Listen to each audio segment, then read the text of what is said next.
on the on these live streams. That's my when I work out, y'all. That's my that's what I have in my AirPod. All right, there we go. All right. Go ahead, James. Now, go ahead. Tell everybody where you from, young brother. Oh, well, not where you from. Where you at? Yeah, what's going on, everybody? My name is James Lewis. I am I reside. I'm an expat. I live in Medellin, Colombia. So I am a business consultant. So if you have employees, I'm a consultant. If you don't, I am a coach. So when you join the 4 data points, look, real estate is a business. And the most successful real estate investors are folks that understand that they run their real estate business as a business. And so that is what I help with.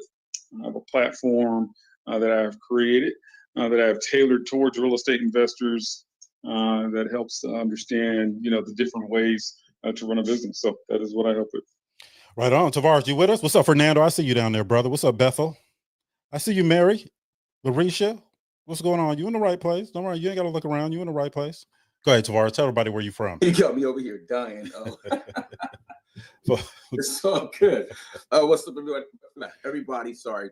I'm Tavares from the San Francisco Bay Area. I'm the manager of student relations here at the 4 Data Points Academy. I spent over 10 and a half years inside in the multifamily industry. Leasing property from the Bay to LA. Bay to LA, you know what it is. Residential to high-rise luxury. And I've known Otis and James just about 39 years. And grateful to be here. I do a lot more other things, but check out the bio for all that stuff. And again, set your stage, look alive, be well, and let's get it. All right. You had me messing up. Hey, you had me on the ad-libs. I heard you on the ad-libs, bro. Appreciate that. Here, do mine. You ready? You ready to do my ad-libs? Go ahead. Ladies and gentlemen, wait, hold on. Let me see what I. Go ahead, get it. Hold on. I got something for y'all. Hold on. I'll give me a second. I'm not prepared. I need somebody managing all these buttons over here, but I got some for y'all. In 1 second. Let me see. In the meantime, anybody in our real estate family, you can come over here. If you're on Clubhouse, you can come over here and jump up on stage. Anybody that wants to jump on stage, feel free. Go ahead and ask questions. Anybody on our TikTok, feel free to jump up, request. I'll invite you up. Matter of fact, I'll invite the first couple of folks now. And if you want to come and ask real estate questions, any questions, a lot of these questions you're going to have to pay elsewhere to get answers to. What's up, Joan? I see you down there. What's up, Chun Jay? I see you down there. Catherine, go ahead, Catherine. Mary, quite contrary down there. Sean, looking good, brother. Wish I could grow a beard. Oh, I'm sorry. Was my mic on? Did y'all hear that? Sorry. Didn't realize that. All right. We're getting there. I got about 60 seconds and we're going to get there. Y'all give me 60 seconds. I'll give you a quick commercial. Who is that? Let me see who. Catherine. What's up, Catherine? Hi. How you doing? I have a free link to a game that helps people look at the big picture and then zone down. Like if you're on Google Maps and you find one place and you want to see the street view and the yard view. Okay. But this is about looking at a project, whether it's a whole big building or put a garden or a tree house, something. How do you start thinking about that? Okay. So all right. I'll put it in the chat so people don't have to worry too hard. All right. Well, I appreciate you. All right, folks, my name is Otis James. I'm a full-time real estate investor out of the San Francisco Bay Area. I'm a long-term hold investor. I'm a licensed real estate broker in California, licensed real estate broker in Georgia, former mortgage broker. We funded just under $1 billion. Mortgage of the Rock was the company, in case you want to do your due diligence. Ran a real estate brokerage with my father for many years. I was Otis James Realtors. Then I broke off into Otis James Real Estate Group. As an investor, my company is James Street Capital, founder of the 4 Data Points Academy, where we take people from zero knowledge to the promised land. I've consulted on multiple projects, domestic and abroad. I am 20 years deep in the multifamily commercial industry. I was overseeing $650 million in multifamily commercial assets. In case y'all want to do your due diligence. Do your due diligence. Yeah. Come on, man. Hard, hype them. Give me more. In case you want to do your due diligence. Let me see what else. I'm licensed in insurance. I'm not in the insurance business. I just so I can speak intelligently on it. I went ahead and got licensed, but you'll never hear me talk about it. Let me see what else. Who else am I? What else am I done? Oh, I took $585 one time while I was in the corporate environment. Started a company that went on to generate seven figures. Generated seven figures in non-real estate related businesses, in real estate related businesses, and education. I guess 4 Data Points Academy is considered more education than actual real estate. But so when you start fact checking to see who I am, just make sure you get it right.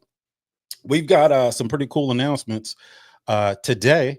I believe, is that Daphne? What's up, Daphne? Today we are announcing our rollout of our business retreat. James, where's our business retreat going to be, sir? Say it in Spanish. See? Well, I think it's the same in Spanish and English, because in English it's Spanish. Not say it in Spanish. Yes. What's up, Otis James? What's up, Daphne from TikTok? Well, Daphne from Clubhouse, but on TikTok. What's going on, sis? No, don't ever say that again.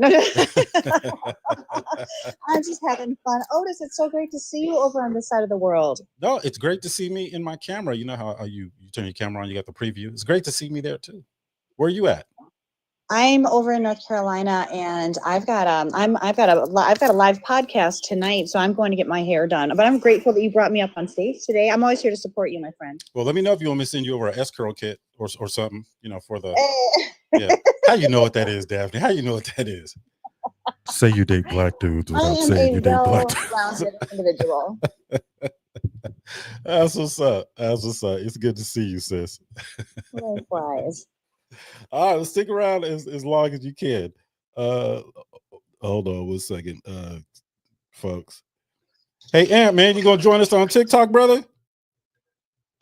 You gonna join us on TikTok? I'm actually getting ready because I got a live podcast today, interview. What time?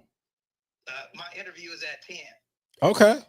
All right. I'm in here shaving my head right now so I can get down there. Boost the business. Well, everybody listening to you right now. So Yeah, tell him we don't want him looking scruffy. Daphne said she don't want you looking scruffy. So let's get it in. Okay. So I was wondering, did you left your Here we that go. onesie with the back out at my house? You two are too much. Oh my God. Let me let you get to it, man. All right, big dog. I'm gonna tune in. Okay. All right, later. All right, folks. I think we can get ready to get started. He said I left my onesie at his house, the one with the back out. Right. All right. Well, that's 8 minutes. We'll never get back. All right, folks. Hey, Yes, sir. we have a question from LaShara Colson. Oh, let's just get right into it. All right, let's do it. Yeah.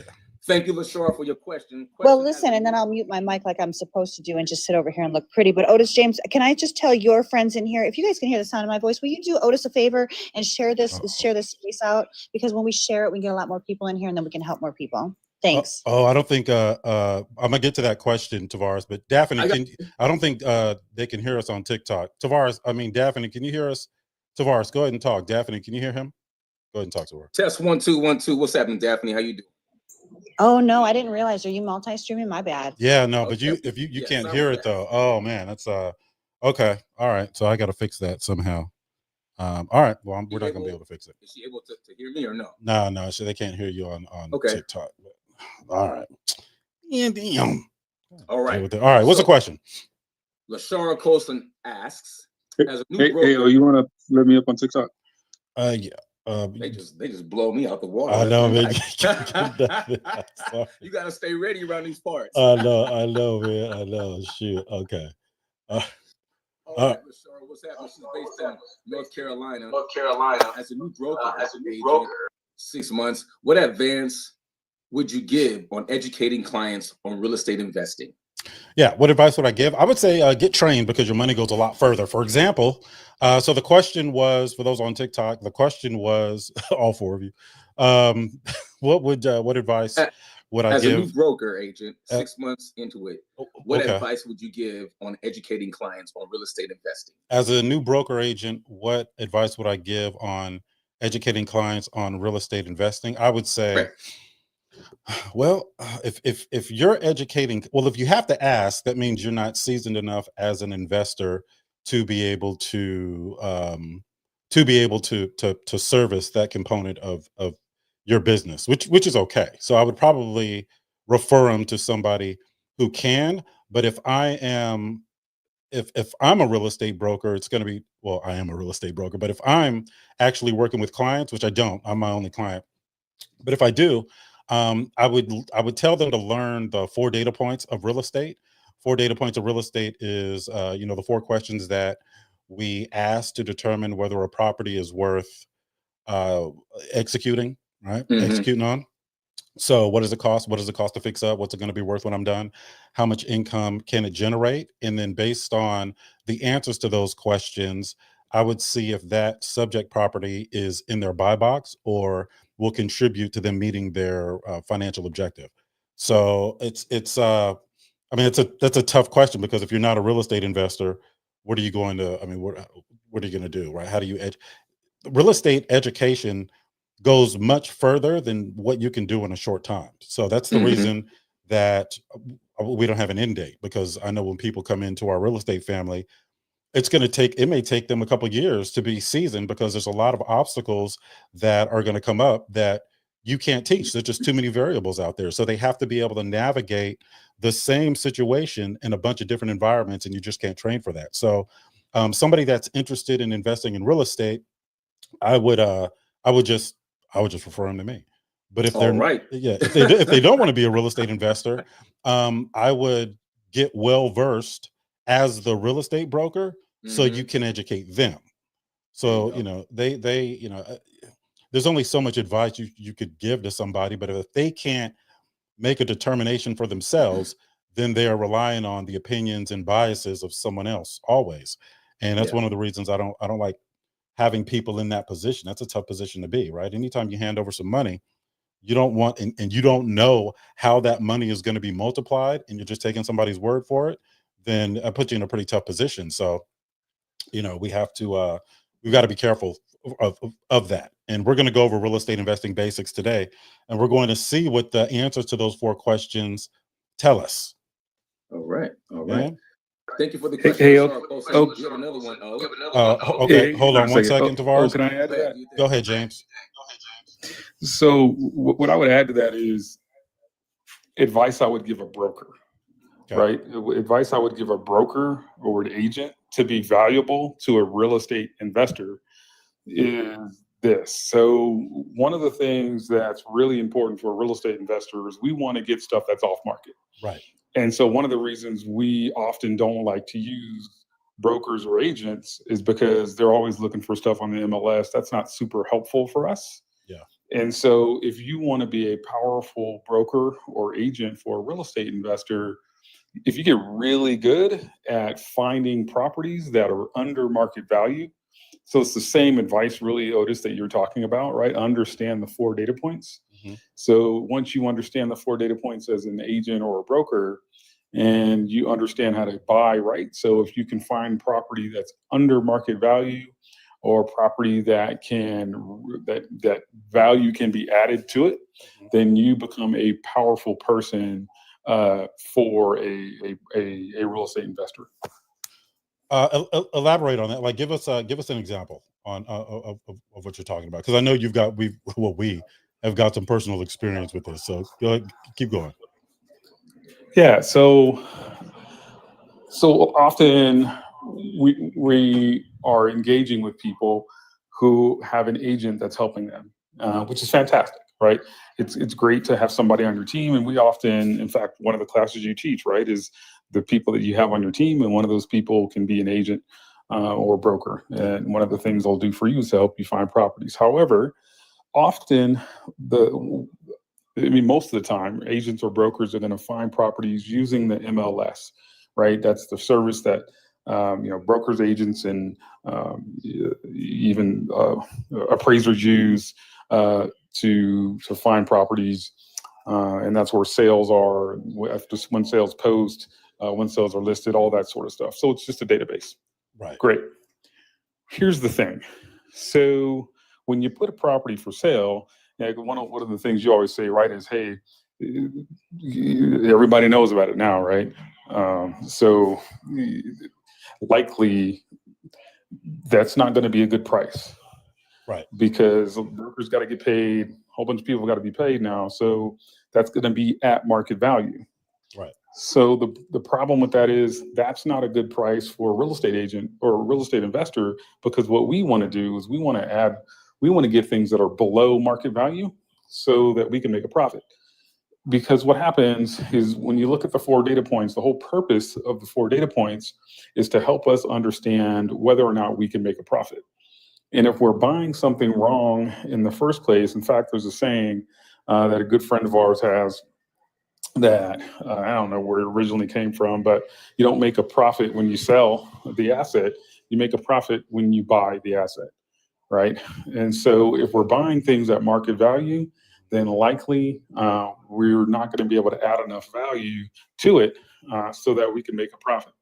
And so there are investor-friendly brokers and agents out there who are really good at finding properties where there's a problem, where there's something that's going on, whether there's a problem physically with the property or a problem that's going on with the person who owns the property, where it's under market value. Right. And they're going to specialize at helping folks like us.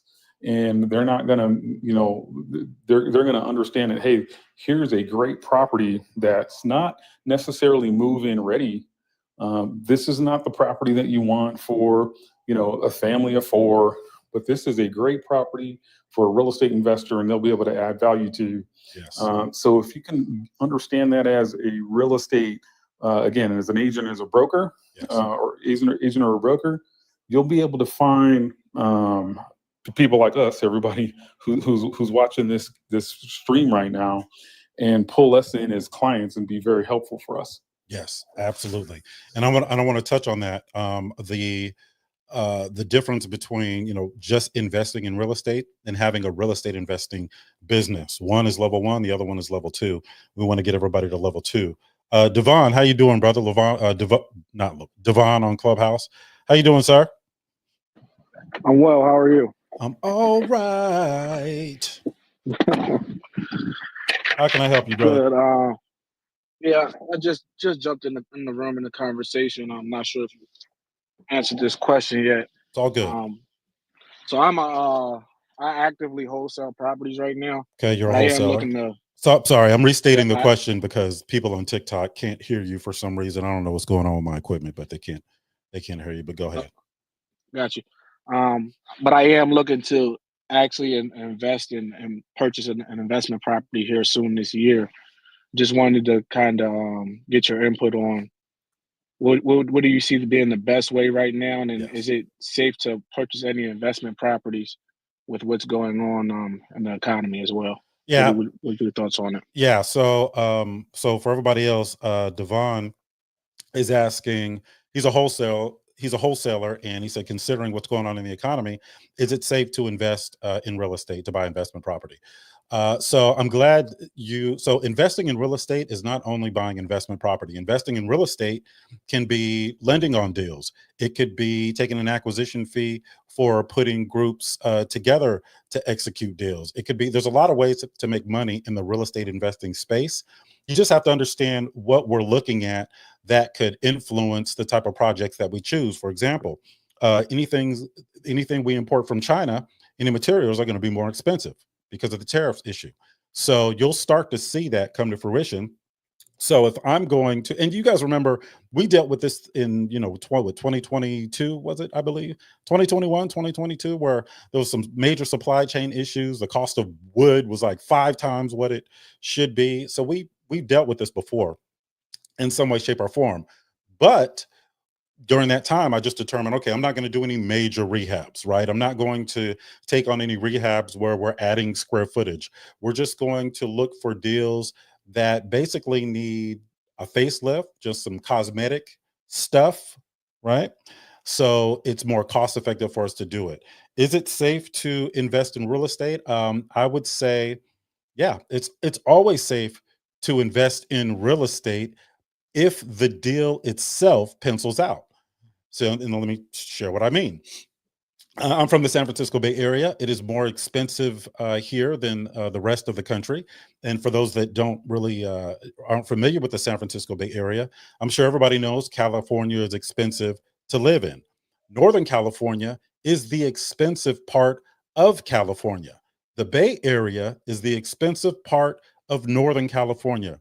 The peninsula is the expensive part of the Bay Area. I live right smack dab in the peninsula. So just to get a fixer upper out here in my neighborhood, you're over $1 million. That's a fixer upper, right? That's something you got to put $300,000 worth of work into. All right. Now, don't be impressed, because that's just a regular house. It's not like I know you're thinking like, man, that must be in this 7-figure. No, it's not like you think. That is a regular house. My house is 1,700 square feet. My house was built in 1925. My house is 100 years old, and it appraised for $1.8 million. Okay. It's funny because wholesalers, when they look at houses that look like they don't want to be kept, they start putting stuff on the door, and I don't like putting money into my own house because it doesn't generate any income. So I always get wholesalers like, hey, you want to sell it? No, fool. It's nice on the inside. But I digress. Because everything is so expensive out here, we have to look in other markets. So if I just walked outside and said, oh, this is the real estate market, it's not good to invest, that would be an incorrect statement. The correct statement would be, the Burr method does not work here. The Burr method does not work here because the Burr method, for those that don't know, it's a real estate investing strategy where you buy it, you rehab it, you put a tenant in there, you rent it out, then you refinance it, and then you repeat using the same money over and over and over once you get your money back out of the deal and leave a trail of cash flowing assets in your wake. Now, with the Burr method, the final mortgage, when you do the cash out refinance, even though you can get the highest rents in the country out here, the final mortgage, that monthly obligation, is higher than the rental income that the property generates. So it's a negative cash flow situation, makes it not worth it to do that type of investing out here. But I can buy $1 million fixer upper. I can put $400,000 in it that I borrowed and then sell it for $2 million. I just made $600,000 minus points and fees and all that. So it's a matter of what type of investing you're using in a particular place, knowing which type of investing to real estate investing strategy to use in a particular place. So it's not always, what's the market doing? I typically don't care what the market's doing because I'll just go to another market. And you guys know that I encourage people, especially, and this comes out when I'm teaching people, to be 100% self-sufficient and survive in any environment.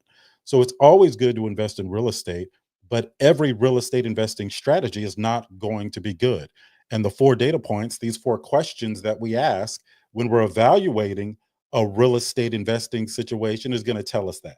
Now, that doesn't guarantee that there are things out there that aren't going to work against you, right? But we control the controllables the best we can, and then we plan contingencies for the things beyond our control. So, is it good to invest?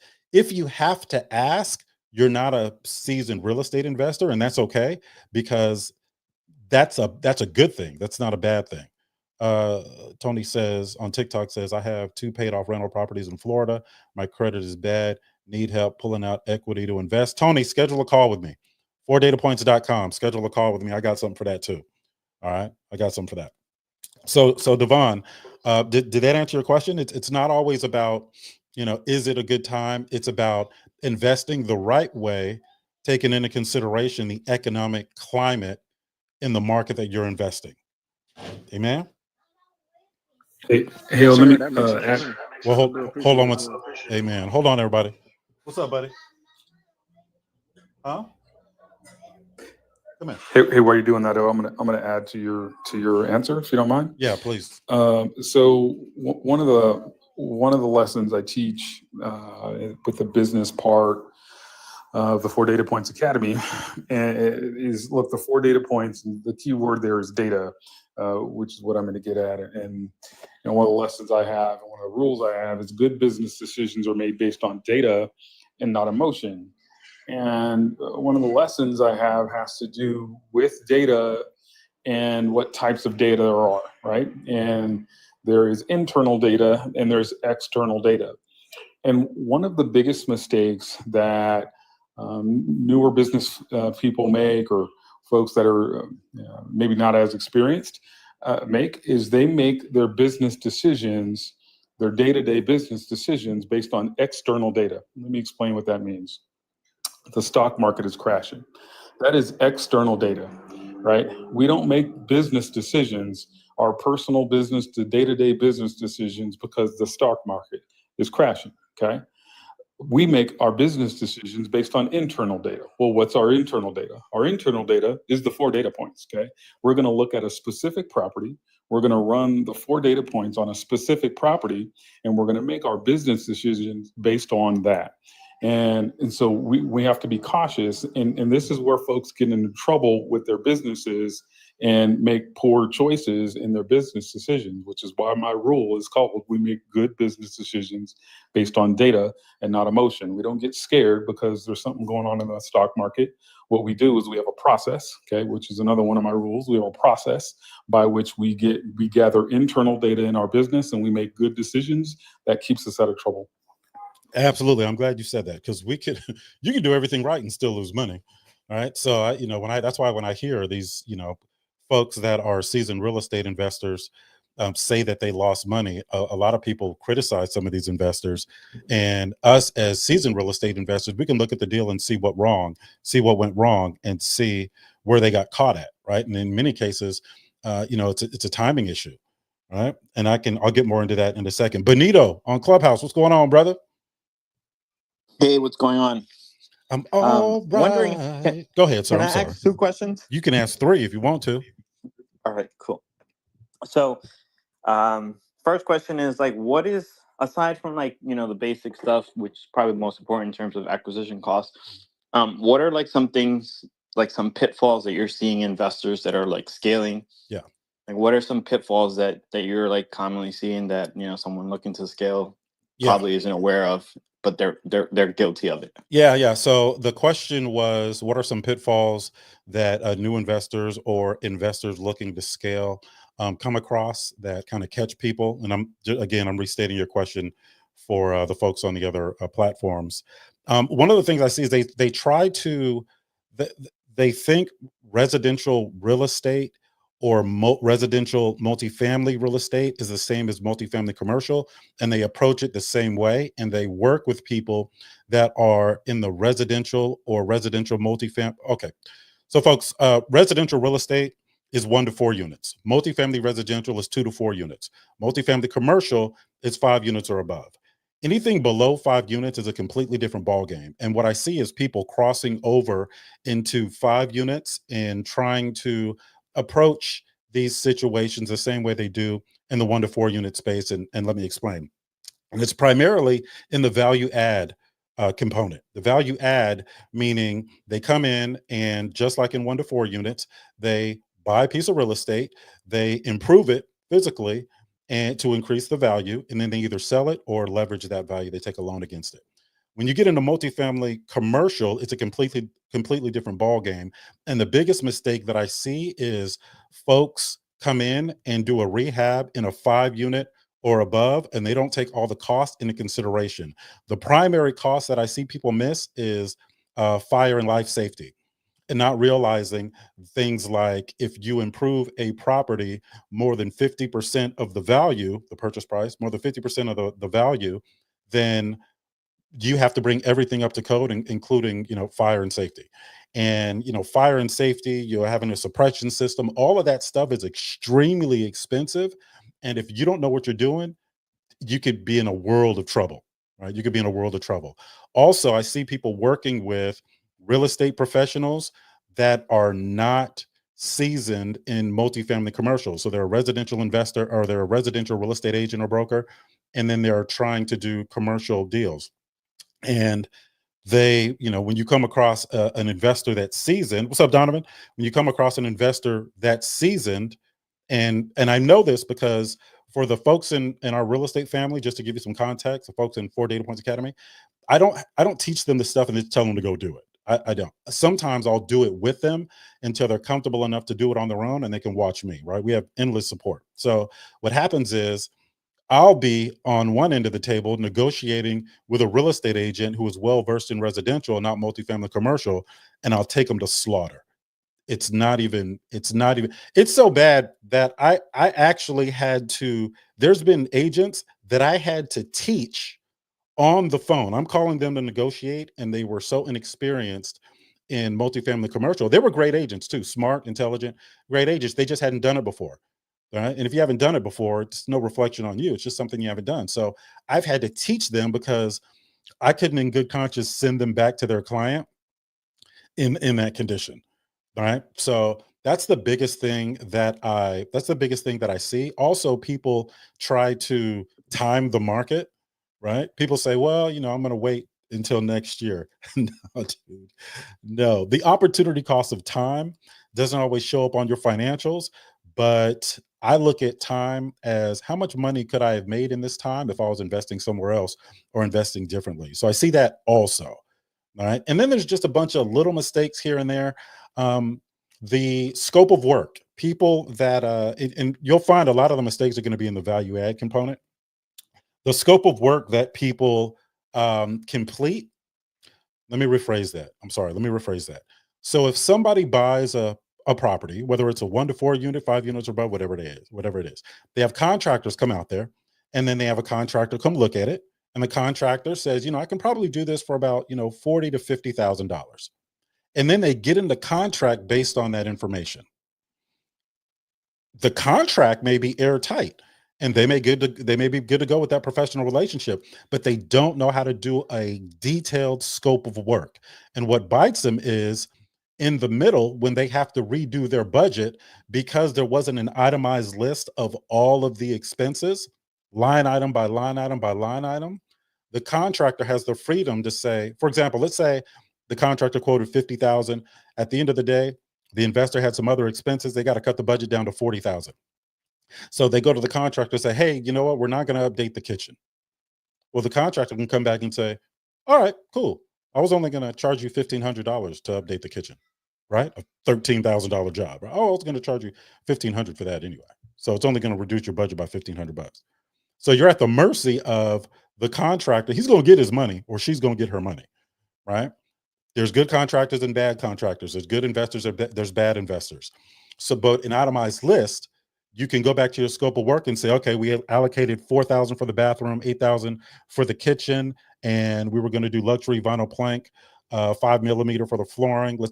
I found some we can do for 3 millimeter. We're going to leave the bathrooms alone, and then the kitchen we'll leave alone. That should leave me about 14,000 that I can reallocate or cut off the budget. But if you don't have an itemized scope of work, you can't do that. So that's another one of the things. And I can go all day. Another one that a lot of people are guilty of is there's an emotional connection to the real estate, an emotional connection to money. So the way people view money is not very healthy. And let me give you an example, folks. Ever put a 1 in the chat? Okay, I'll go on Clubhouse. Clubhouse, put a 1 in the chat if you want to be wealthy. Let's not say wealthy, because people don't always understand what wealthy is. True wealth means your passive income exceeds your monthly expenses. It's not always mansions and airplanes and all that, right? It's almost like, if you stop working right now, how long could you survive without your quality of life being impacted? All right. So let's say you want to be well off. Okay. You want to be well off. At the 4 Data Points Academy, to get in the door, it's $6,000. Now let's look at that $6,000. Now I'm telling you guys the truth, right? This is how I see people impacted. The average person might say, well, $6,000 is a lot of money. The truth is, it's a lot of money to you. I've said that before about smaller prices, right? Somebody quoted me $1,500. There was a time in my life where I was like, how am I supposed to come up with $1,500? I can't, right? But on the flip side, you want to be wealthy, you want to be well off, and you want to have a wealth mindset. Let me illustrate this. To do my taxes cost me about $7,000. That's just to do the taxes. That's not what I owe, right? That is just to do the taxes cost me about $7,000. So if you're barking at $6,000, you ain't ready to be wealthy. When you go, would you go never do your taxes, right? We got LLCs, land trusts, and living trusts and C corps and all these other things that we got to like. You're not ready to go there, and that's one of the things that I see.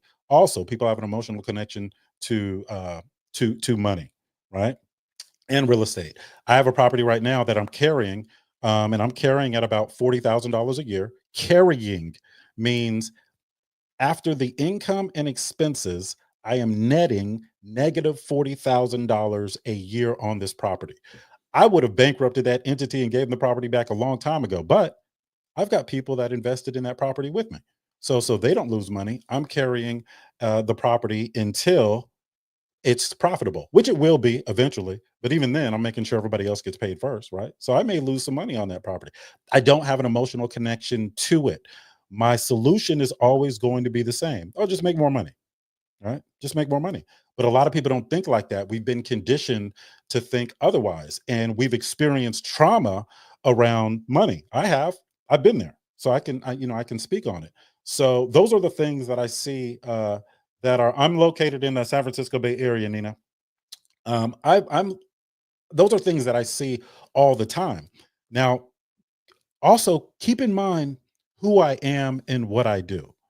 A lot of what I do, like what I'm doing now, a lot of what I do is educating people and creating opportunities for people that are not customers and that are not going to be are not in a position to pay me back or do anything for me.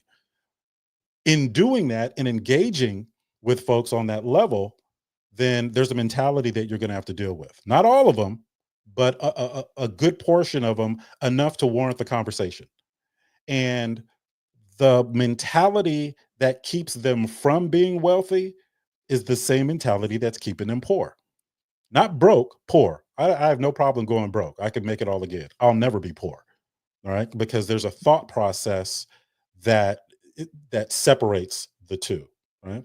So that's another thing that I see. I see people that are trapped in that. For example, I can go all day about what I see. Baby boomers. Baby boomers don't like debt. Not all of them, but again, just enough to warrant the conversation.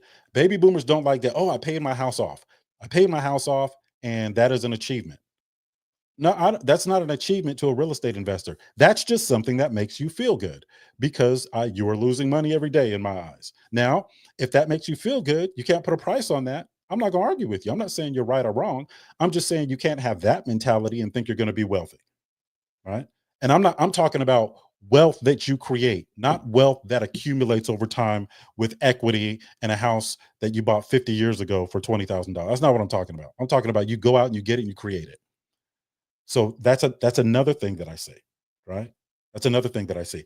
Also, people are impacted by the world we live in, which sounds like a very broad statement. I'll give you an example. People don't take advantage of opportunities when they present themselves. I did a free workshop last month. I got another free workshop coming April 12th. The information that I give at that workshop, you'll pay thousands of dollars for in other programs. I know that. I see all the other programs. I've been recruited by some of the largest names you guys know in real estate. I tell them, don't let the door hit you on the way out. Right? I've been recruited to be on TV shows twice. I tell them, nope. I'm not trying to. I got my own thing. Right? I got my own thing. I'm going to be the one on the mountaintop. And when I get there, I'm going to say I got there by myself. And so when I teach people to get there by themselves, I'm putting them in a position where they don't need anybody. They don't have to walk into a bank hoping. They don't have to beg and all this other stuff that God didn't intend for us to be doing. Right? Again, it has to do with the mentality. And there's certain things you can teach and there's certain things you can't. Real estate investing is easy. I've been doing this my entire life. I was 3 years old going to real estate meetings with my dad, probably even earlier than that. All right. And I'm 49. Won't he do it? All right. So there's a lot of those things. There's a lot of those things that I would say trip people up. Okay.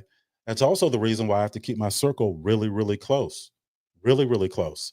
There's certain conversations that I no longer have the luxury of being in.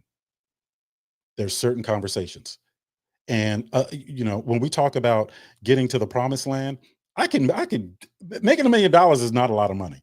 I know somebody told me that one time and I got pissed off at them because I was broke at the time. And I was like, well, if it ain't a lot of money, give me some, right? Like, hey, everybody that says that ain't giving none up. Right? So I get it, right? But making $1 million is not a lot of money. That's very, very easy. I did it multiple times in real estate, in education, in, non-real estate related. That's the easy part. Okay. The hard part is being the person you have to be to sustain that. And some of you guys are struggling with that right now and you don't know it. Let me give you an example. You ever be scrolling on Instagram or TikTok and you see somebody say something stupid and you want to leave a comment? Do you know I had to condition myself not to do that? I had to condition myself not to do that, right? Because it is not the best use of my time. And the net benefit of doing that is always negative. There are certain places we no longer have the privilege, right? No, I'm not going to say privilege. We lose the right to go to some of these places. We lose the right to go and congregate in certain areas because we got too much to lose. And a lot of people, that's a hard adjustment for them to do. All right. To make. Sorry. So, where do I could talk 8 hours about all the things that I see that are wrong, right? All the things that I see that are wrong that people are struggling with, because I've struggled with them before. So I get it. And it's my job to coach them through that. I don't just, people in my real estate family, I'm making sure that they're successful. I'm not just teaching them how to invest in real estate. I'm also encouraging them to become the person that they are supposed to be when they get to the promised land. I am also encouraging them to enjoy the journey because you will miss it, whether it's positive or negative. All right. I'm also encouraging them to appreciate things that have nothing to do with real estate. If I have a class and somebody calls me and says, hey, I might be late to class because I got my son's basketball game, I'm going to tell them, you better miss class and you better go to your son's basketball game and enjoy it. Class will come around again. They restart. You can come to class anytime because I take personal responsibility for their success, right? I hold myself accountable. If they're not successful, it's my fault. That's why we have no end date. That means I got people that started with me 4 years ago that can still come in 4 times a week and we can, and I'm teaching them. So very long answer to a very short question, right? It's the world we live in is not set up for us to be successful. I did an Instagram post on how to acquire real estate for zero capital and pay out of your exit strategy. And I broke down the 4 components. The 4 data points was component number 1, assess the deal with those 4 questions. The second component was get your name on the deed before you have to pay for it and utilize a promissory note and a security instrument to make the seller feel warm and fuzzy and protect them. The third component was to make it worth more than you bought it for. And because your name is now on the deed, you can borrow those funds. The fourth component was to exit out, either sell it or cash out, refinance, and do it all again somewhere else. I put that out there. And how many people looked at that? I don't know, maybe 100, maybe, but I scroll down and I see some chick with some booty shorts, all just walking from the camera off. 280,000 views.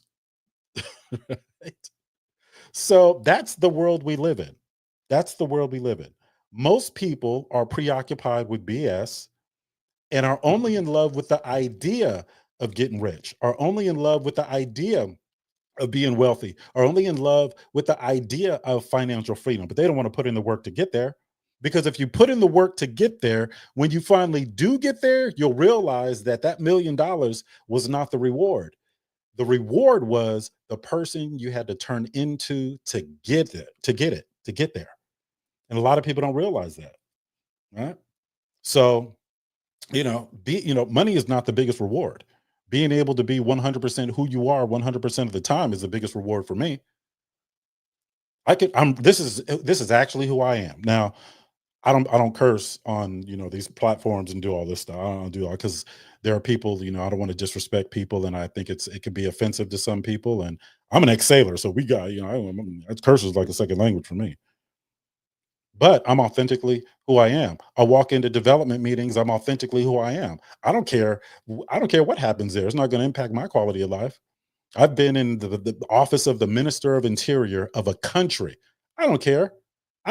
They need me more than I need them. But it took me a while to get there because I've been in that situation where I was broke. I've been in that situation where I had to ask. I've been in that situation where I had to rely on somebody who didn't come through, and I had too much pride to follow up with them and be like, "Hey, man, you said you was going to do da, da, da, and I really, really need it." I've been that, and I said I'm going to make it so not only I, but no one else ever has to go through that. So when people come into my real estate family on day one, there is no end date. They're gonna stay with me until we no longer exist doing this. All right, I'm gonna stop now. I'm gonna stop. See, Benito, see what you started. What? Those are some good points. Though a lot of the stuff I resonate with it, and I either struggle through it or I'm struggling with it now. You know. Yeah, man. It's it's the world. It's bro. At the end of the day, it's you and God, bro. At the end of the day, it's you and God. And you need to put yourself in a position where He is the only one you have to rely on. I don't care what people believe. I'm not trying to convince anybody of anything, but I know what it is. And my dad told me a long time ago, he said, Otis, when you get out here, it is you and God. Don't rely on anybody. Don't rely on me. Don't rely on your mother. Put yourself in a position you don't have to rely on anybody. Now, he was always there for me. He's there for me even to today. I can call my dad but what he was saying was you got to be 100% self-sufficient. 100% self-sufficient. That's what I teach people how to do, and I got the experience to be able to support that. I've been a real estate agent. I am a real estate broker. I have been on development teams in the multifamily commercial industry. I have been a multifamily operator. I was overseeing $650 million in multifamily real estate. I did buy and sell notes.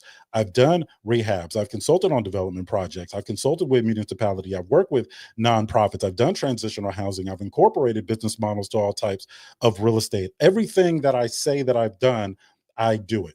And guess what? A lot of that stuff I was doing while working a full-time job. Want to do it? Did he say that?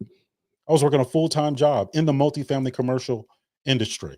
I left that job because at the point and I was at the corporate level. It was only 12% of my income.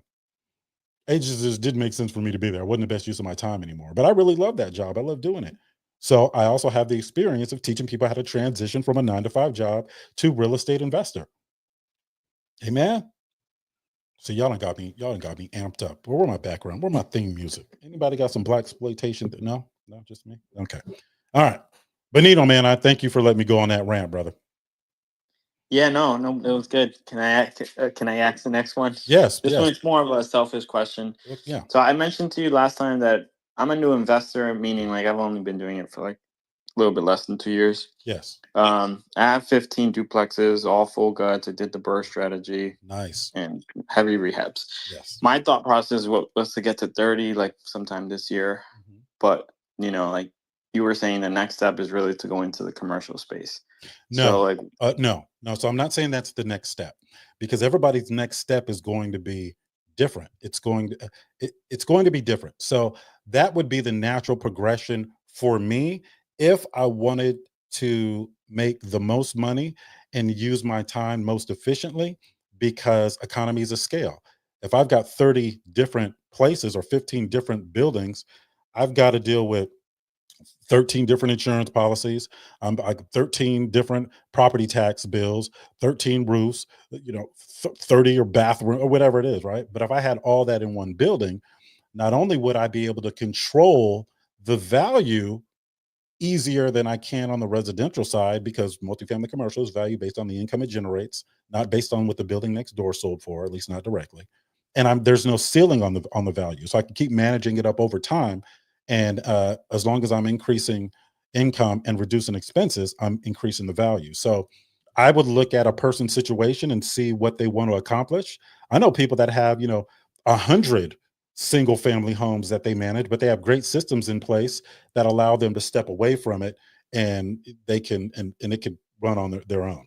So I look at what a person's situation is, see what they have, see what the resources they have are, and then I coach them through that. Because some people don't always want to make the most money. Some people want to have the most freedom. And I can understand that too. There's value there. It just doesn't show up on your financials. So, so yeah, if so for me, the natural progression would be to get into multifamily commercial. And for the folks on the other platforms, he says he got about 15 duplexes, give or take, if I heard that right. And he was asking about, scaling up to multifamily, and if I thought that was the way to go. So it could be yes and no. I'm not married to one particular way of doing things. I look at where's the most money and which has the path of least resistance. Because I'm not trying to do all types of work. Amen. Yeah, that makes sense. So like what should I be doing to kind of evaluate if I'm ready to make that progression? I feel like I want to make a progression somewhere, but I'm not sure yet. So like I don't know like what I need to do to evaluate. Should I start looking at other stuff and Okay.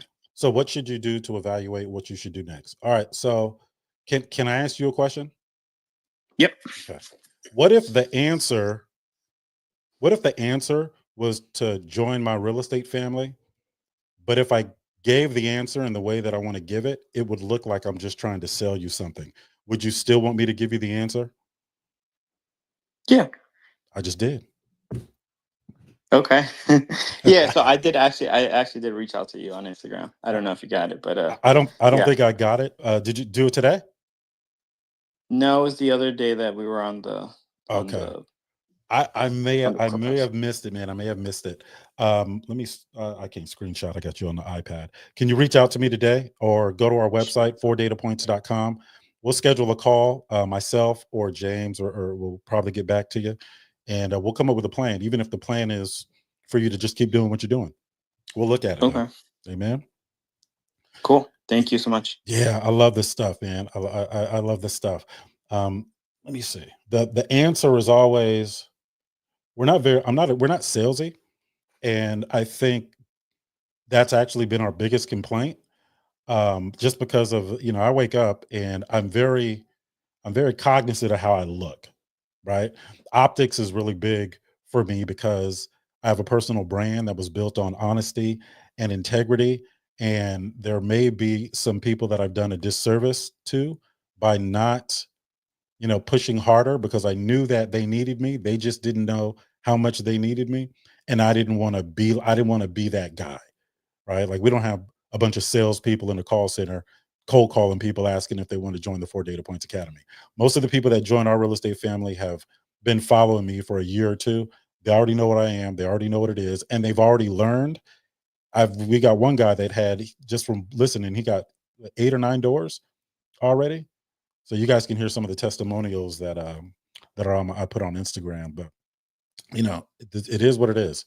And people have been so misled, and some people have been scammed. Some people, there's been companies that prioritize income over managing people's expectations, right? There was an example of one particular really big person that says, your first deal should be $1 million, and they sell that dream. Your first deal should be $1 million. Why wouldn't your first deal $1 million? I mean, if we're being honest, but I train people to know what $1 million deal looks like. And then I teach them just because it's possible doesn't mean it's likely. And I'll give them a plan to get to the point where they can do $1 million deal. Right. But it's just this the world we live in, man. Everybody's trying to sell you something. Sometimes I'll get up and, I do all our own marketing. So a lot of the things that I should be outsourcing, I do, because I don't want to raise prices on people, because I want to bring real estate investing to the everyday person. If you can't come up with $6,000, then you probably shouldn't be looking to invest in real estate. That's not a bad thing. If you don't have it, you don't have it. I've been there, and I've been in situations where I didn't have it. There's nothing wrong with that. All right. I manage people's expectations, though. And this is a big commitment for me. You guys could join our real estate family and then decide you want to go basket weaving and never do real estate again. I always have to create a space for you to come back and get trained if you need it. I always have to maintain that. That's the agreement. You may start, drop off in day 2, and then come back 5 years later and say, all right, I want to jump back into it. Teach me how to do apartment buildings. And I have to create a space for you to be able to do that. That is not cheap for me to do. right? Because I'm banking on my ability to turn you into a real estate investor sooner than later. That's what I'm banking on. The longer it takes me to do that, the more money it costs me, right? No one else is doing that because it costs them too much to do that. But we did this to create real estate investors. So all the moves we make support that, right? They support that. I've been on this ad, what, 4 years? Teaching real estate. Just answering any question y'all want to know. Why am I doing that if I mentor people? Wouldn't that be taking food off my table? Nah. Because a lot of this stuff that we talk about, you guys can Google. I'm not going to sell something you can just Google. It's my experience that's the value, and the level of support that we give, that's the value. And I'll tell people, here, you can just Google this. Or sometimes I'll even tell people what to Google, right? I've had people book $350 consultations with me, folks. It's $350 for 30 minutes. And I ended up not charging them because it was just something they could have Googled. The money, I'm past that. I'm past that. But that's the world we live in. You guys are in the right place. Somebody told you something about me. All right. That's how a lot of people find me. Hey, I heard you on this and that. Hey, someone had good things to say about you. Hey, whatever it is. Right. And that's why we're here. That is why we are here. Benito, reach out to me, man. Looking forward to hearing from you. Country fella, is that you? GA? Is that you, GA, on Clubhouse? I think that's GA's new profile. He's in witness protection right now, so he can't come off his microphone, but he's in our real estate family too. But there's a lot of people down there in our real estate family. Anybody you see with those silver wreaths that say 4 Data Points Academy, that's our real estate family. And there's some people that don't have those wreaths that are in our real estate family. And I count 6 people in our real estate family, 7 in our real estate family on the Clubhouse room right now. All right, folks, we got a few more minutes. If there are any more questions, let me go through. Let me see. Thanks so much for your outreach and support. Might we learn your last name also, or just talk up the site? Oh, Country Fellow said he on the phone. Jeffrey, I'll text you one, Jeffrey. Send me a picture and I'll send you the silver wreath thing back. So just text me a picture. You got my cell phone, Jeffrey. Catherine says, okay, thanks so much. My last name is James, if you're talking to me. Otis Douglas James III. That is my name. You can Google that. I'm all over the place. All right. The Greater Emperor I studied. Okay. Hello, Otis James. My first time, and I'm interested in starting this journey. Can you guide me? Absolutely. Schedule a call. I can guide you. All right. Amen. I'm just scrolling through messages. Go ahead. Somebody came off. Yes. Yeah, I had a question about an FHA loan to have a 4 unit of residential. I wrote out the question a little early on. Okay. Go ahead. So I heard of this in another session with somebody. They just kind of off the cuff, they said if somebody has a home and they're trying to stay in it, but they can't afford it, they might consider selling their one family and use the down payment, even if it's a small amount. He was saying, I put in like 20,000. I think he said, to get a 4 unit. And if it bonus, I don't know if it, varies among the different states. Yeah. Then with FHA loan backing, like they want more people to earmark their residential for people who, also might need assisted living type. Yeah. Wheelchair accessible, who knows what the criteria is. Yeah. If you can't afford where you already live at, you're not going anywhere. And well, the thing is, where I live, houses and 2 acres of land sometimes, and 6-bedroom house, and it's upstairs. They put in a chairlift and an outdoor. So a lot of people, the state of Massachusetts has said you can put an accessory dwelling unit, an ADU. Yes. How's that? I learned that on Jeopardy last night. Yes, absolutely. You absolutely can. But keep in mind, if you can't afford where you live, then your options are going to be limited. And let me explain why. Because I have these conversations all the time. Now, ideally, yeah, that would be great. You could sell your property and then put money down on a 4 unit. how much is the 4 unit relative to your property? In the same market, a 4 unit is going to be far more expensive. Now, with FHA, they will allow you to take some of the in-place rents and apply them to the calculation for your income when they're calculating your debt to income ratio. But you're leaving your place for a much more expensive place. Now, unless you're switching markets, then maybe that's that. But if you work a job, you would have to switch jobs too. So there's so many different things that you have to look at. Also, the 3.5% down. Yes, you sell your place, you go ahead and you buy a new place.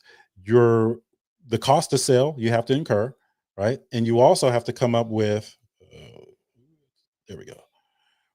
You also have to come up with the cost to purchase. So in addition to the 3.5%, now you've got to either negotiate the 3 or 2.5% for your agent. You got to find the market off deal, or you got to come up with it out of pocket. So there's all types of things. Ideally, those things will work, but realistically, many times they don't. And it's also, you can't afford your own place. Where are you in the not being able to afford it process? Are you behind on your mortgage, or do you have a 30-day late? Do you have a 60-day late? Well, what happens to your credit? You still got to qualify with an FHA loan, and they're going to take your debt to income ratio into consideration. How much equity do you have in your personal house, right? If you have to sell your personal house, then maybe you can put more equity into the fourplex, but now you have to look at, okay, do you know how to be a landlord? Do you want to be a landlord? What happens when somebody moves out? You've got to turn the unit. Well, what if they've been there more than 5 years? They're probably going to get their deposit back if it was negotiated during the purchase, but you don't know how to do deposit accounting, and you don't have the money to turn the unit, right? While you're saying like resell the unit, no, I'm talking about leasing.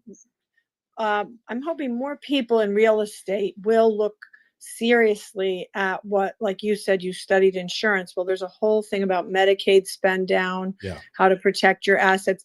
These things should be done 5 or 10 years before you actually need the help. Potentially of in-home care, which is allowed and often covered. And I'm not a professional in that field. This is for educational purposes.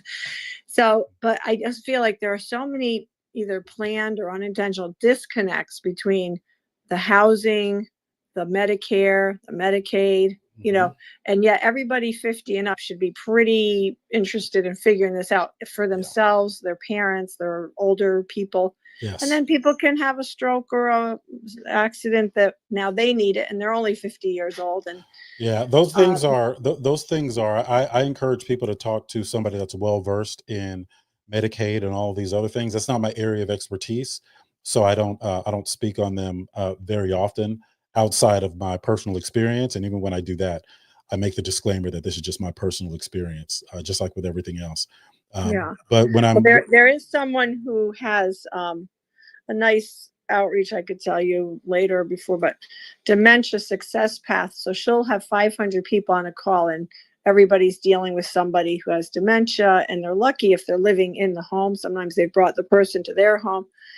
So, some of this would be, okay, 10 years before that came on, did you plan ahead in case you needed to have mom or whoever? And sometimes people are passing the person every couple of weeks or whatever.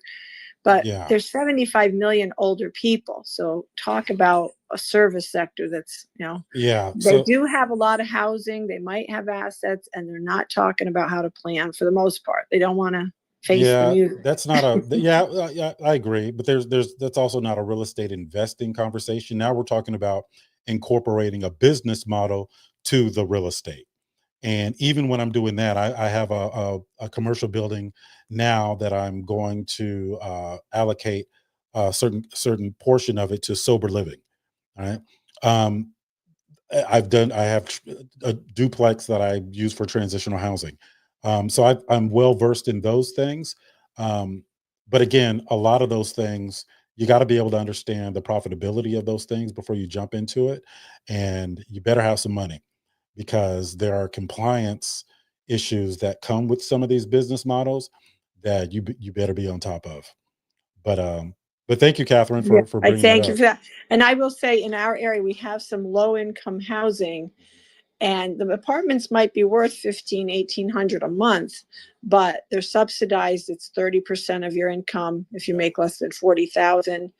And at 62 is when people can have Social Security. So as long as somebody's getting a monthly check, it might only be 200 a month if that's what their income is, or Yeah. maybe they have a little extra. So even knowing that's a possibility was a huge, I don't know how many of those are available, but for elders to not feel like, whoops, they spent their nest egg on whatever, or they don't have the money. It could possibly be used in the future to gain credit, among friends and family. But however we could piece it together, because I'm hearing people are being put out of their homes because sometimes a new owner or, whatever deal is up and their long-term lease or whatever. Nope, doesn't matter. And no, there's no place for them to go. So Yeah, that's a happy different camping. that's a different conversation. Yes. And that's happening. For the folks on the other platforms, she was just talking about how people are being pushed out of their homes. When new landlords come in. As a real estate investor, you've got to understand. So, in many cases, people are upset at the wrong people. It's not always the landlords. The landlords have to increase rents because everything else is increasing, and the landlords also have to maintain habitability for the building. They've got to be able to manage service requests and all these other things. So what happens when property taxes go up? What happens when insurance premiums double? I've got a commercial building where the insurance premiums more than doubled. Well, guess what? That impacts the net operating income. If the net operating income gets reduced, then the value of the building gets reduced. If the value of the building gets reduced, my ability to leverage that building to buy other assets diminishes. So there's a way to do things, but are you doing it as an investor or are you doing it as a passion project? Because and it doesn't matter, whatever makes you feel good is fine, but you better understand how it's going to impact your financials so your kind heart doesn't land you in bankruptcy court. Right. So I tell people, look, if you're upset at the landlord, now I'm not speaking for all landlords because there's some shady landlords out there. I get that. But if you are upset at the landlord, maybe understand what the cost is and you can manage your expectations. All right. I've managed, how many people have I managed? So if I had to add up all the people at one time that were impacted by properties that I was responsible for, at one time, it would probably be close to 14,000 people. 14,000 people, right? And a lot of that was in an environment where there was rent control. But the problem with rent control is you can only increase rents so much. But what happens when the expenses continue to go up, Now landlords don't want to purchase those properties, and investors don't want to purchase those properties. If there's no investors wanting to purchase those properties because they're no longer profitable, what do you think is going to happen to those properties and the people that are in them? They're just going to default. And I've seen that. I've seen some huge properties default. I'm talking about properties valued in the hundreds of millions of dollars default and go back to the bank. Shout out to Wells Fargo for being on the poop end of the stick for a lot of those deals. And guess what happened to Wells Fargo? They don't do them no more. They don't do mortgages no more. They don't do them in that space unless they got back into it. So, it's really education, right? Educate. I do. You've heard me say I do transitional housing. I do Section 8. I do all of those things, and you know what? In 90% of those cases, it costs me something. It cost me something. Shay on Clubhouse. How you doing, sis? What do you got for us today? Hey, how's it going? Good. Sorry, I'm at the park with my kids, but really, I was just I took your advice and You found took that my advice. What was my advice? to stop being scared. Stop being scared. Okay. If you're scared, go to church. Look, Yeah. my advice was my advice wasn't stop being scared. It was do it in spite of being scared. Right? So be scared. That's fine. We're Okay. human, but do it anyway. Yeah, I'm definitely still scared. Okay, yeah, no, you're gonna be, you're gonna be scared. That's okay. But so the property I had my eyes on, I Okay. ran across the owner's nephew, got the phone number. I'm gonna call today. So Okay. my question really was that if I did a hard money lender, of course with a fee, would you look at the deal and get me to a lender? Are you in my real estate family? No, Okay. I would So like to be. that would be more of a consult. And though I Okay. would love to, and most of the, many times when I'm doing what I'm doing right now, I'll have people, ask questions about particular deals. I just can't justify the time to do it because it costs me something, a lot, to be able to do Okay. that outside of this platform. But I have a free workshop. Okay. I have a free workshop this coming Saturday. So if you bring it to the workshop, then I'll look at it. How's that? Okay, that sounds good. Sounds Okay. good. Okay. Amen. Okay, sounds good. Well, thank you. Amen. Amen. So everybody, April 12th, I have a free workshop and we'll be going over a lot of this stuff. And if you have something you want me to look at, if I have a few minutes at the end of the workshop, I will look at it. But we will talk about assessing a deal, mastering the data points, doing seller financing, structuring deals creatively. We will do that. And that is April 12th. If you go to our website, 4datapoints.com, just go to upcoming events and you can register. Got to register though. All right. Karen, how you doing? Karen Scroggins on Clubhouse. How you doing, Karen? I'm doing fine. Can you hear me? I can. And Karen is in our real estate family. Yes, I am, and I'm very glad to. What can I do for you this morning, Karen?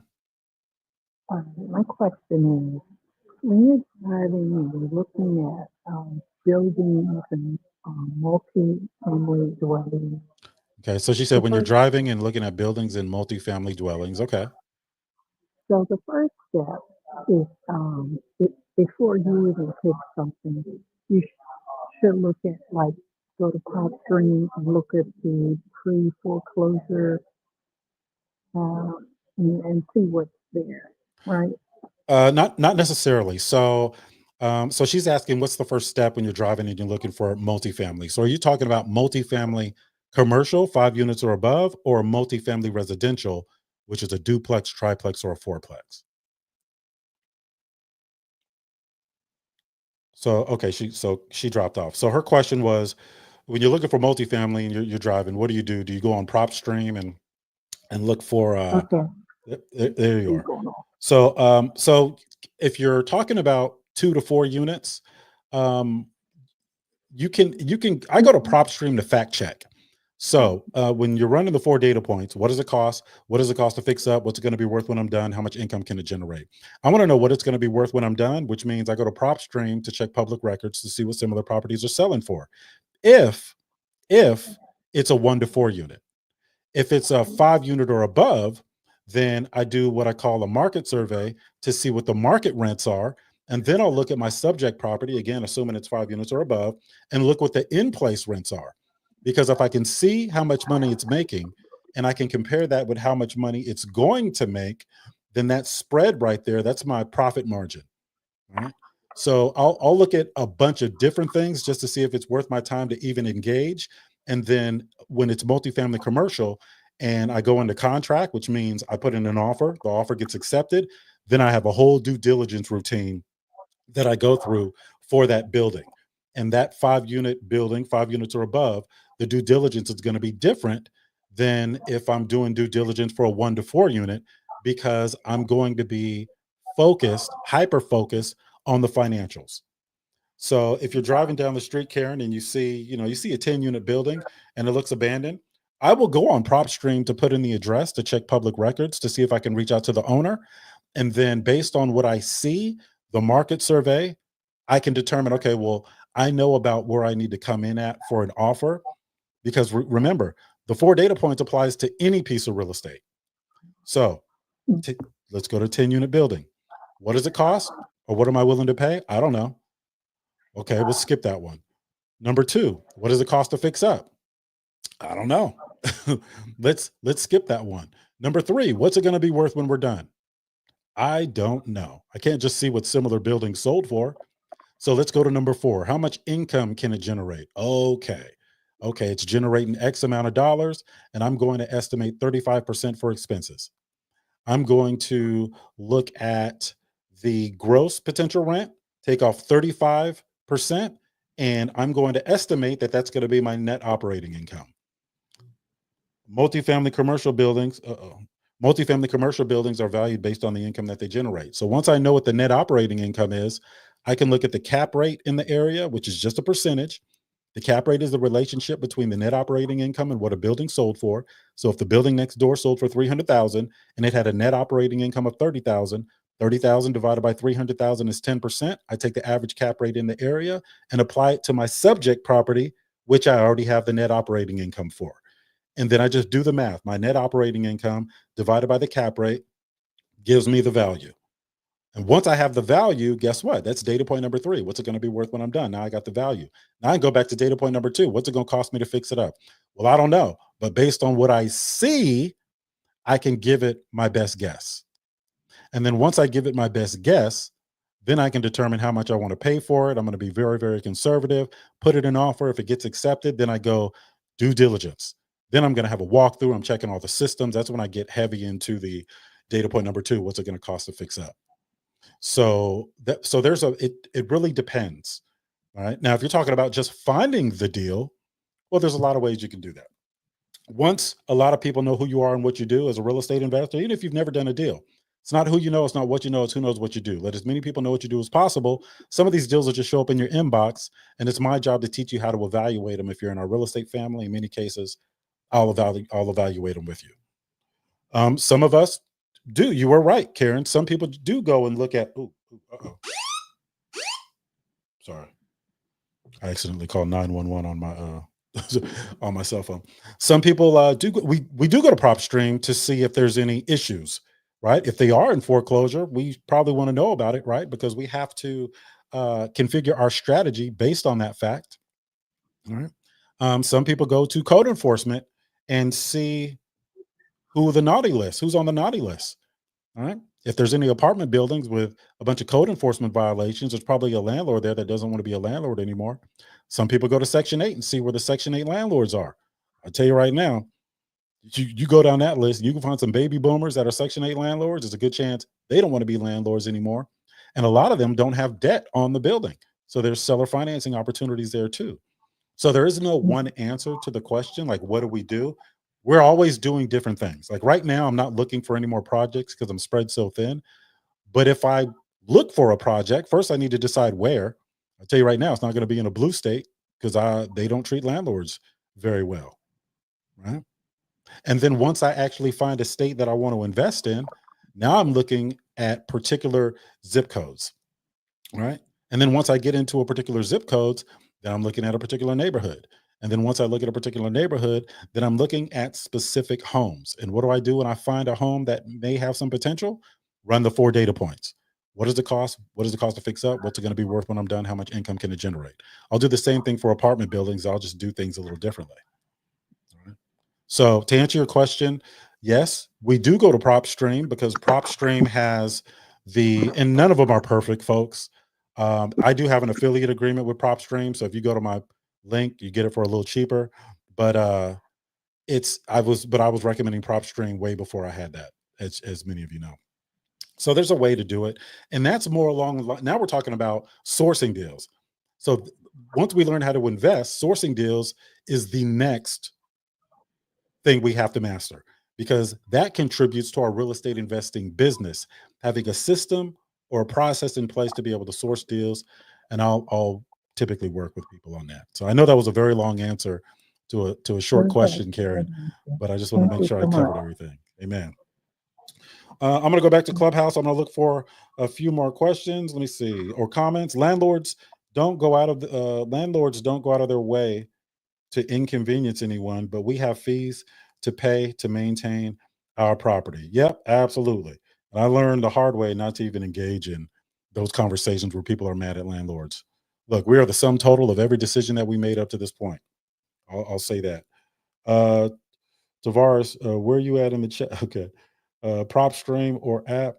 Otis has a referral link. If you go to otis10k.com, Otis, ODIS, the number 10k.com, just scroll down till you see PropStream, and you can do that. You can get that link.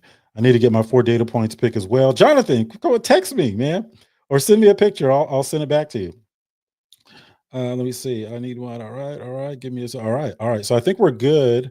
I think we're good. I think we went long enough today, folks. We're going to be back here on Thursday for you folks on Facebook and Clubhouse and TikTok and YouTube. Tuesdays and Thursdays, and sometimes I do some one-off stuff where I get up here and we talk real estate. Our workshop is April 12th. It's this Saturday. It's at 9 a.m.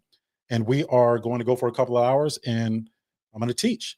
And we may have some, well, I'm not going to get in there. Oh, the announcement today. I said we were going to have an announcement today. I didn't even say that. So we are doing our business retreat in Medellin, Colombia. So if you guys, and that is going to be from October 1st to October 6th. And because you guys are listening to me, you guys are the first to find out. There's going to be, well, obviously, we're going to have a large residence, right, with a bunch of rooms. We're going to have a private chef. There's going to be all types of things there well, no, I'm not going to go there. There's going to be things there for our enjoyment. We're going to have meeting spaces to work, and we are going to be teaching there. This is for people. It's not just real estate. This is for people that either have a business and want to scale up the business, and but including real estate. We're going to talk about the vision and the foundation, coming up with a plan for your business. I'm not doing that topic any justice. We're spending a day on that. So after that day, you will have a clear plan of action of where to take your business. The following day, we're going over marketing and sales. The following day, we're going over systems and tools. So now we're getting into automations and all of those things that that help pull you away, that allow you to step away from your business, things that'll allow it to run themselves. We're going to go over wealth blueprint. That is the day after. That time we'll be talking about real estate. And I may just do a real estate investing workshop that day. But remember, people that are successful can't just be successful in real estate. You need other stuff too, right? What about life insurance? What about entity structure? What about understanding the different investment vehicles and the advantages? There's a lot that goes into that. All right. And then we'll depart on day 6. So it's going to be Wednesday to Monday. Wednesday is the arrival day. We get settled in, hang out at the crib, or do some things. I've got some activities planned. And then Monday is going to be departure day. You cannot even register for this right now. You can't even register for it. This will sell out as soon as we put it out. There's only 12 spaces. There's only 12 spaces. So if you can hear the sound of my voice, reach out to me and let me know if you're interested. How much does it cost? It depends. If you share a room, $3,800.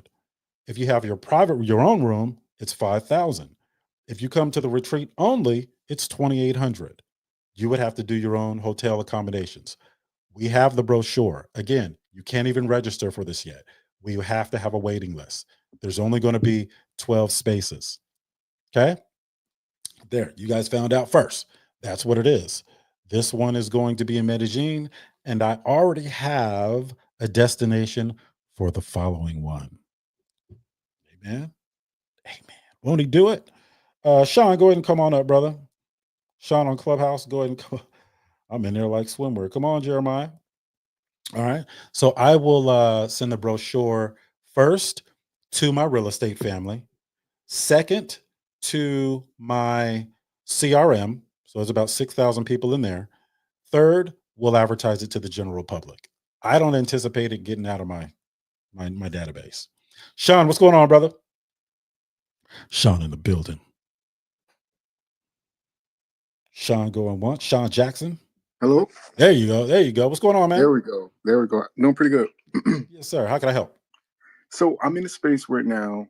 I'm an aspiring investor. I've been, kind of studying the market. I'm in the Tampa Bay area. Yeah. Right. Yeah. So I've been the kind of other Bay. studying. Yeah, there you go. Absolutely. Absolutely. Yeah. And so I'm in a space where I'm looking for some of the best, CRMs I can use. Yes. I'm looking at, PropWire, PropStream, Deal Machine, Flipster, yes, Privy. I'm looking at all these ones. So I'm trying to see what would be something good to like get started, pull some lists. start calling. PropStream, yeah, PropStream is the stuff. I call that the real estate investing starter kit. PropStream, rentometer.com, landing page or a website, eForms or Rocket Lawyer. Those are the 4 things that can take you all the way to the promised land starting now. Okay. With respect to automations and CRMs, man, when I tell you I have bled, sweat, cried, and look, I have been through all of that. I have had developers come in and develop something, scrapped it, develop something else, scrapped. I'm in tens of thousands of dollars on all this stuff. I am finally at the point where this final version is going to work. So with respect to automations and all those other things, I could recommend some folks. Let me see what they do for me first, because they're almost done. Okay. Let me vet that. And then if you reach out to me, then I can kind of let you know. That is a very important part of any business, folks. Absolutely. Because I want to make sure my follow-up game is on point, and just keeping track of everything, all the buyers I come across, contractors, just everybody that I come across. I want to just have a place where I can keep them and maybe have some side notes for them. Yes. And just be able to to stay on track of it, right? So, man. Sean, you are looking at the right thing, Sean. That is where you want to allocate time and resources when you're getting off the ground, because I made the mistake of not doing that or relying on these cookie cutter processes and CRMs and stuff like that. And I tell you, man, trust me. Yes, folks, we're going. That's what day 4. It's going to be a Saturday. On our trip. That's what we're spending Saturday on. And by the way, I forgot to say, folks, on this business retreat, we are shutting down teaching at 4 p.m. Right? Because you're in Medellin. We want people to have a chance to go out there and enjoy it. All right. So 9 o'clock to 4. We arrive Wednesday, 9 to 4 Thursday, 9 to 4 Friday, maybe 10 to 2 Saturday, maybe 10 to 2 Sunday. I'll still be at the house lingering and so I'll be working with people one-on-one. I'm not going to be facilitating this by myself. There will be subject matter experts for each of these things. Right? Some of them I'm flying in. Some of them James is going to speak on some of the business acumen topics. So it's going to be, I'll tell you what, the next one is going to be way more expensive than this one. Did I say that? Oh, I'm sorry. I thought I was on mute. Okay. Yeah, no, you said it. I said it. You said it out loud? Okay. All right. So, folks, you got to reach out to me. Just let me know you're interested. Right now, we don't even have, they're still working on the website and all the payment processing. We literally would have to invoice you in order for you to sign up right now. That's how premature this is. But by the time we get everything up and running, it's going to be sold out. I can guarantee you. So you guys are rocking with me and listening to me. You guys got the sneak peek. Reach out to me. You know how to find me. I'm all over the place. That being said, Sean, did you have any other questions, brother? Well, so that's the best way to, so through Instagram or something like that. Cause I don't know if I have it in the. Yeah, I will do here. Let me put my email in the chat. Okay. Let me put my email in the chat. So I'll do the info see, when you get over 40, you got to say what you're doing. 4datapoints.com. You got to talk everything out. Let me see. I understand. I joined that club. In December. So I tell you, man, look, I'm 50 in February. I'm gonna be 50. Okay. This 50 don't feel like it used to. Like 50 is different now. Like, oh yeah. Look, Archie Bunker was 45 in that TV show. Absolutely. Man. But it's all good. It's all good. It's beautiful. It's all beautiful. I got about 30 summers left. So hey, that's it. Hey, you know what? So you know what we got to do? Yeah, we got to make sure we stay on top of it. Yes. Get to what we're looking for. Yes. Out of life, and and build these relationships and absolutely and enjoy it. Absolutely, man. Tell people, look, you only got so many minutes left on this planet. You're gonna stay in a situation you don't like to be in. I'm saying, right? Sure, come on, y'all. All right. Okay, so for, info at 4. Yeah, it's in the chat. Yeah, and I can just go ahead and just send it. Yeah, send you something and just get some information. Yeah. Okay. Yeah. I'll put you on our list and tell you, when this brochure go out, y'all, it's gonna be done. I believe it. All right, everybody. I appreciate it. Thank Amen. you, brother. Amen. All right. Anytime, man. Amen. Anytime. All right. Take care.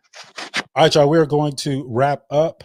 I am going to stop the live stream. TikTok, we're not gonna go nowhere just yet. I'm gonna end the live stream. You should hear my corny music.